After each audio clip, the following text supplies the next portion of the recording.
How many times have you guys built a beautiful product, put it up on the wall, but left a mess inside on the rug or the interior in the receptionist area, or left a mess or some Coke cans out by the job site to the point where the client came back out and that's the only thing the client saw, and your install team deep six the relationship because they left the job site a mess? Has nothing to do with the quality of the product you gave. Has nothing to do with the longevity and how well it is. Has nothing to do with the creativity that it made it as beautiful as it is.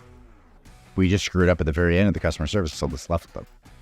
So for me, as I'm building this garage, I'm taking notes on what I want, and then I'm applying that to my companies of what we're going to have to now give to the clients. So I want you guys to ask yourself, what do you want? Very basic question, right? Very simple question. What do you want? And are you giving that to your clients?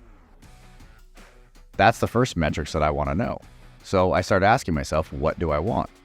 Well, I want something fast. I want something that's going to be on time based on the schedule that they gave. I want good customer service, and I want a knowledgeable sales rep. So of course, Amazon screwed everything up, right? We want everything yesterday as soon as we order something. That's a given. The whole world's that way. It's done trying to fight it. It just is what it is. So yes, you got to have some speed. So if you're doing drawings and create an estimate for a custom product, that does take your company time, but you need to figure out how to streamline that part of the process because the customer doesn't see value in that. If you take 2 weeks to really think about it, does that really add value to the customer? If you can get to that customer inside of a couple days, that's the value. The customer gets to see it inside of a couple days and they get to go, oh, this is what I want. This is what I want to do. This is how I want to see it. When they say sales in the first 4 hours of the thought is when they're going to get the most sales because they're excited and they want to buy it right then and there, that instantaneous gratification. But in our world, it does take some time to put together drawings, a price, think throughout all the variables that are going to happen, and then give an accurate, portrayal of what's going to go down. But we got to be able to streamline that. So metrics number one is how fast is the turnaround time from the time the client picks up the phone to where they have a proposal in their hand to sign. That's metric number one.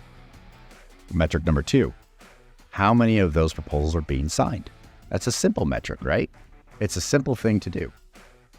How fast from the time that we open the project to the proposals in the client's hands? Now we measure that all the time in Square Coil. It'll say right inside the system with one click of a button, 4 days, 5 days, 7 days. It's very simple to tell us, and we can see our average time to turn around to the proposal. What are you guys using for that metrics if you're not using Square Coil? I hope it's something. I hope you're measuring something, because that customer service is what you're going to need. All right, let's move on to the quality of the product. We all know that's important. If it falls off the wall in the first year, if it is not holds up to it, if the paint fades within the first year, no one's going to be happy. They're not going to want to go back. So you have a certain quality there. But the other metric that I like to measure is how fast does that client come back? Sounds like an odd metric, right? It sounds like an odd thing to measure. What do you mean when they come back? Well, when do they become a repeat client? And that metric I measured just off my sales team, because my sales team should be calling them up and saying, hey, it happened, job is done, it's complete, we're super excited, we're glad you have this. By the way, did you know that we do address numerals, interior signs? For me, since I own the signage company, I'm focusing on this industry. But what other upsells do your team give the client after the initial sale is done? That turns that client into a recurring customer. That's a metric that I would want to follow.